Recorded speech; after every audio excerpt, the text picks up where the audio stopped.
চলুন বন্ধুরা এই রিজনিংটা সলভের পদ্ধতিটা জেনে নিই। দেখো এখানে A D B gap A C D B, মানে এখানে ABCD 4টে লেটার আছে। লেটারগুলোকে আমরা কি করব, প্রত্যেকটা সিকোয়েন্সকে 4টে হিসাবে ডিভাইড করব। ফার্স্টে এই 4টে ডিভাইড করলাম, আবার কি করব এই 4টে ডিভাইড করব, আবার 1 2 3 4 এই 4টে ডিভাইড করব, 1 2 3 4 এই 4টে ডিভাইড করব, আবার 4টে।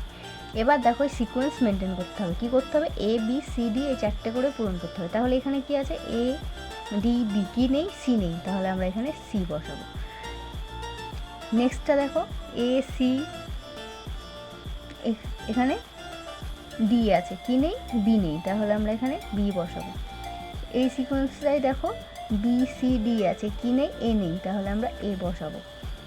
নেক্সট এই সিকোয়েন্সটাই কি আছে, দেখো এ আছে, বি আছে, সি আছে, ডি নেই, তাহলে আমরা ডি বসাবো। পরেরটাই কি বসাবো, দেখো এ সি ডি আছে, কি নেই, বি, তাহলে আমরা বি এ বসাবো। তাহলে আমার টোটাল সিকোয়েন্সটা পূরণ হলো। তাহলে আমরা কী কী ফিল আপ করলাম, C B A D B, এটা আমার অ্যান্সার। তাহলে বন্ধুরা তোমরা এই প্রবলেমটা সলভ করে দেখাও তো।